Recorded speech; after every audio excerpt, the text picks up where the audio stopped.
all feminine. I think in a certain way, if you're a man, it's like you're majoring in masculine and minoring in feminine this lifetime. And if you're a woman, it's like you're majoring in feminine and minoring in masculine. Of course, we all have both, and we want to find both within ourselves, etc. In terms of the civilization, etc., we understand that the basic perceptual framework of the civilization has been masculine and has not been balanced with feminine. That balance, rebalancing and repatterning is going on right now. And so we have opportunities as women and as men to look at some of the more feminine imagery and see ways that it can be useful to us. And one has to do with creativity as not just an act of aggression, but as an act of pregnancy.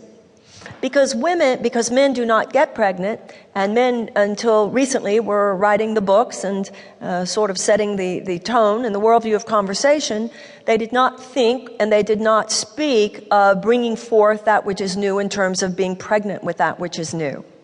But we as women have something, I think, very special to add to the conversation when we do take the image of pregnancy and allow ourselves to see how relevant it is and how helpful an insight it can be to all of us in terms of bringing forth the next stage of our lives. The idea of pregnancy, of course, has to do with a miracle that happens. It has to do with the fact that there is a conception.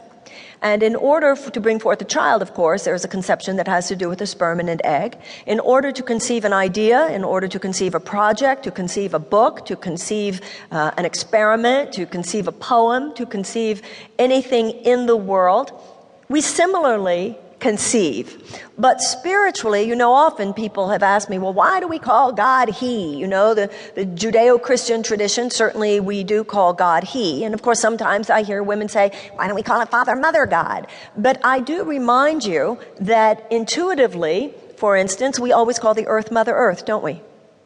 And I've never heard a man say, why do we call it Mother Earth? Why don't we call it Father, Mother Earth?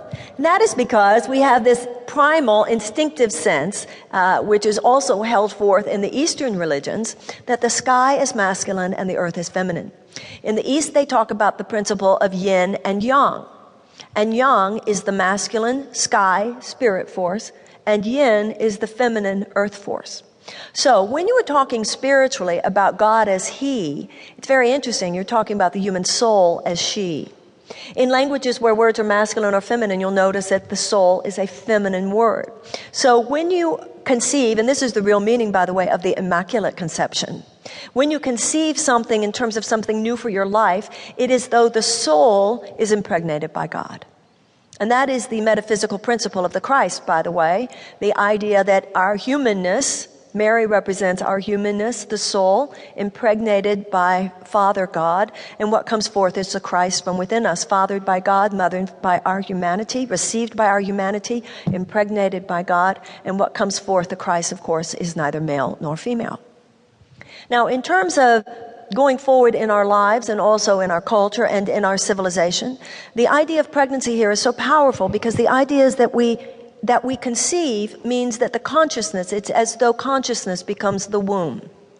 And we are impregnated by a divine idea. Now, everybody here has what appears in many people's lives almost like a little guilty secret. And by that I mean something that perhaps you have not, that's so funny. You want to either answer or turn it off? I don't want to, okay. By that, somebody's phone was ringing. It's so funny. I'm surprised it doesn't happen more. Now we have the problem. But it was the idea that the womb, the consciousness is the womb for the pregnancy. Oh, I was saying that for many of us, it's like a guilty idea. It's like that image of that one thing you would love to do that maybe you've never even shared with anybody because it would be almost embarrassing.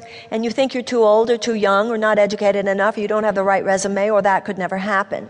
Whatever it is, I assure you it's not. I would rob a bank someday. It's something beautiful by definition. So that idea lives in you for a reason. That's the first idea that we begin with. It lives in you for a reason. And just as you can't make a baby, you can't yourself bring forth the miracle of life. There's an element here that no human can make happen, right? So it is that it's a divine conception as well, this idea of what could happen now. A lot of times we think, well, God might have made